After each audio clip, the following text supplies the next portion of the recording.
I want to start with a question that nobody has asked about this film in over 100 years. Why is it labeled Cleveland? My name is Eugene McCormick. I spend more time than I probably should digging through government archives, historical records, and forgotten film reels. Most of what I find is interesting. Every now and then, something stops me completely. This stopped me completely. What you are about to watch is a film reel held by the Library of Congress. 9.5 minutes of silent black and white footage. The library catalogues it as it being filmed in Cleveland, Ohio in 1920. It features Babe Ruth, the New York Yankees, the Cleveland Indians, and a man named Carl Mays. I believe the Library of Congress catalog is wrong about where this was filmed. I believe the primary footage in this reel was shot at the Polo Grounds in New York City, not League Park in Cleveland.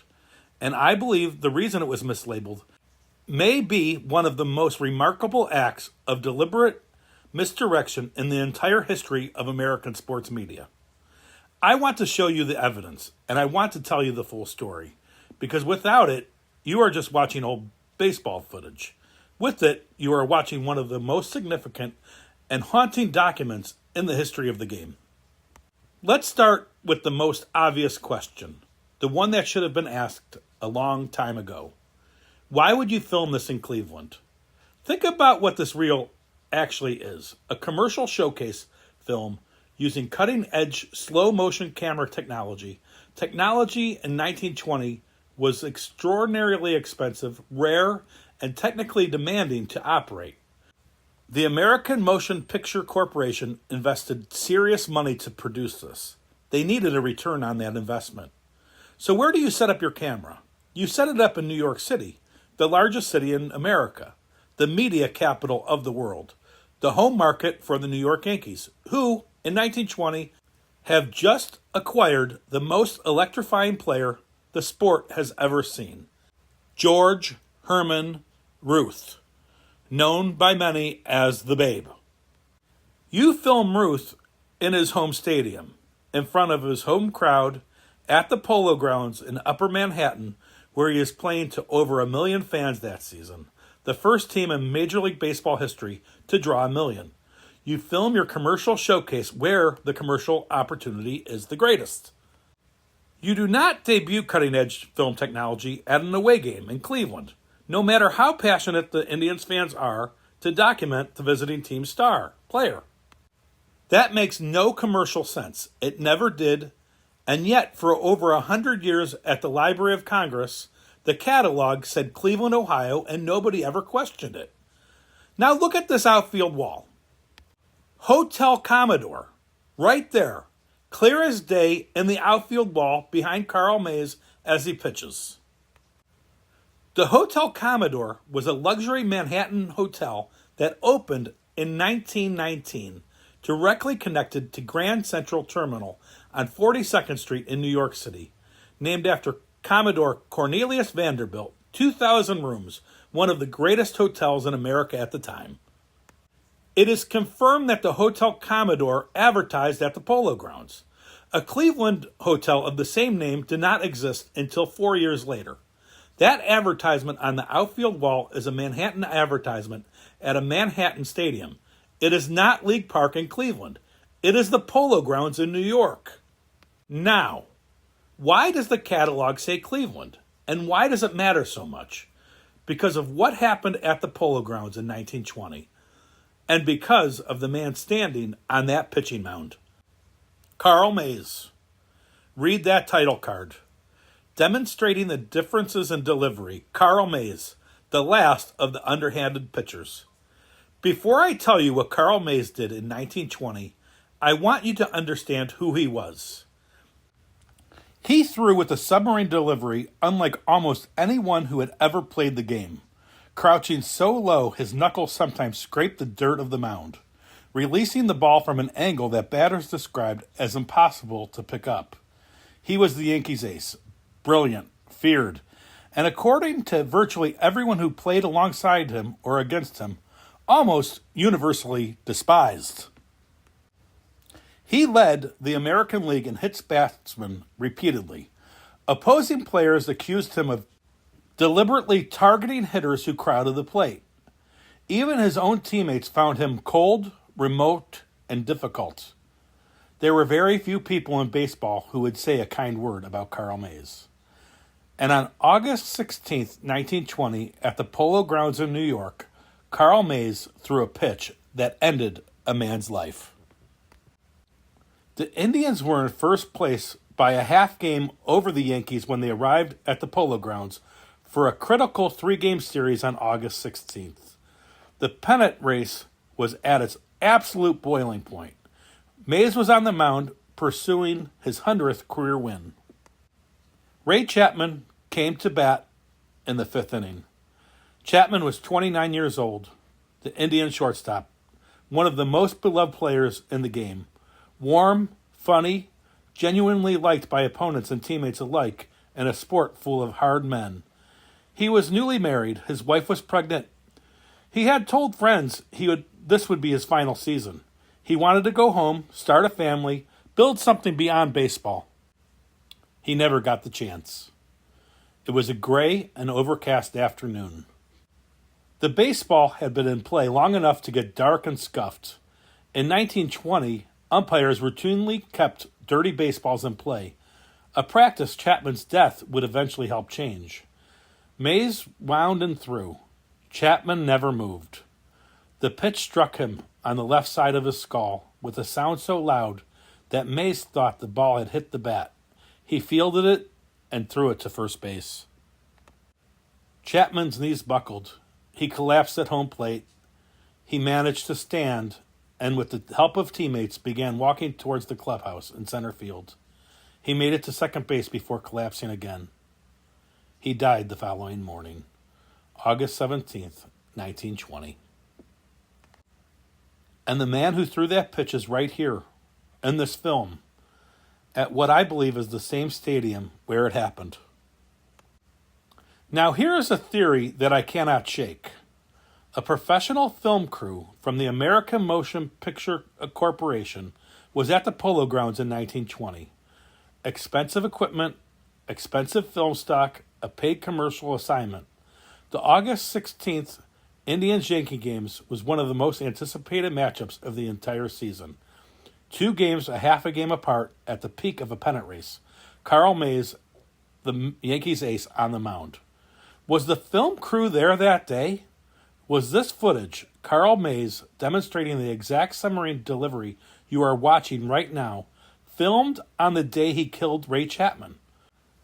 The filming schedule for this kind of commercial reel would have been built around exactly these high-profile Indians-Yankee matchups at the Polo Grounds. After Chapman died, everything changed. Mays spent a week in seclusion. Players from multiple teams signed petitions demanding he be banned from baseball forever. The district attorney investigated him for manslaughter. Some Cleveland players refused to bat against him. He was the most radioactive figure in the national pastime. And the film company had footage of him at the Polo Grounds, demonstrating his submarine delivery. The same delivery, the same stadium. The footage was commercially worthless if released immediately. Nobody was paying to watch Carl Mays throw in weeks and months after he killed a man. The investment was stranded. So here's what I believe happened. They waited. They sat on the footage. They continued filming.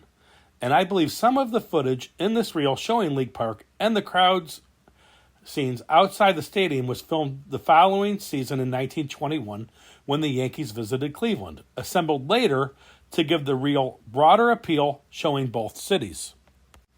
Then around 1923, they released it commercially. The Library of Congress's own records confirm the release date was approximately 1923, 3 years after the primary footage was shot.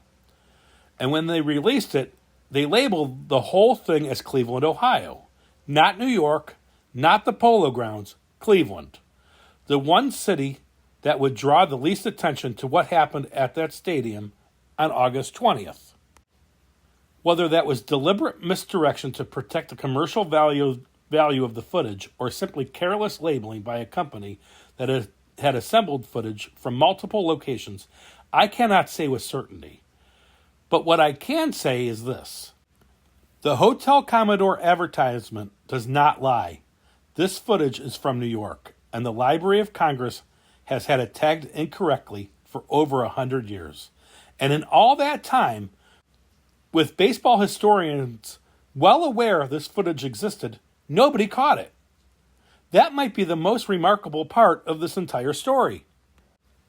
One more thing before I tell you what happened to everyone involved.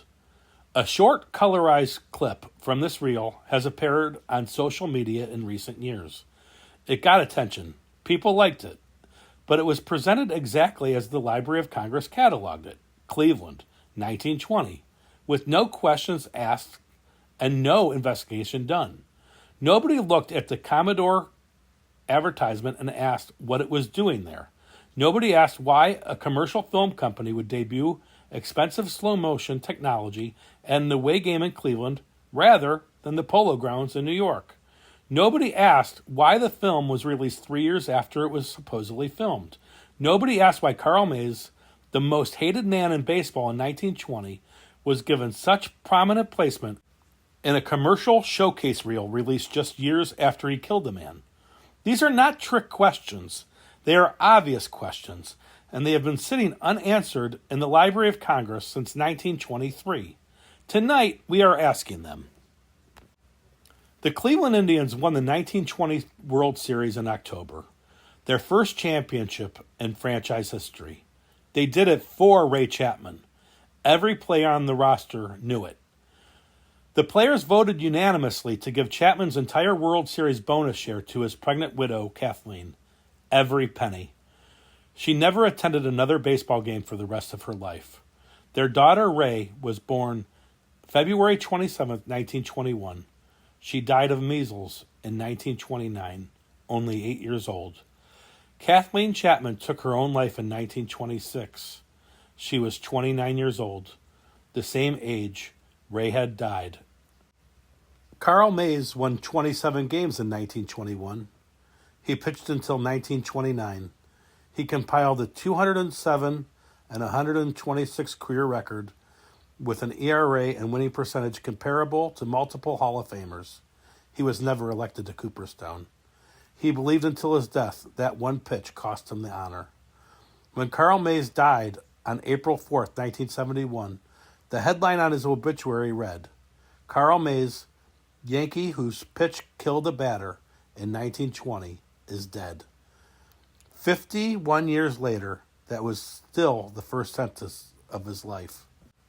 And here he is, right in this film, young, alive, throwing at the Polo Grounds, where it happened. I am sending this footage and these findings to SABR, the Society for American Baseball Research, tonight. I am writing to the Library of Congress, Motion Picture Division, directly to present the evidence for the catalog correction. And I am asking you right now to look at this footage with fresh eyes and help me finish what I started. Look at the stadium dimensions. Look at the grandstands. Look at the outfield wall advertisements. Beyond the Hotel Commodore, there are others I have not yet to be able to fully identify. Look at the street scenes. There is footage in that reel that I genuinely believe was filmed in Cleveland, possibly during the June 15, 1920 game, but far more likely during a 1921 series at League Park. Look at the architecture details. Look at anything that confirms or contradicts what you are seeing. Because here's the question that should have been asked a long time ago and somehow never was. If this is Cleveland, show me where the Hotel Commodore is. Part 2 is coming. Same footage, new answers, and for the first time in 100 years, in color. I'll see you then.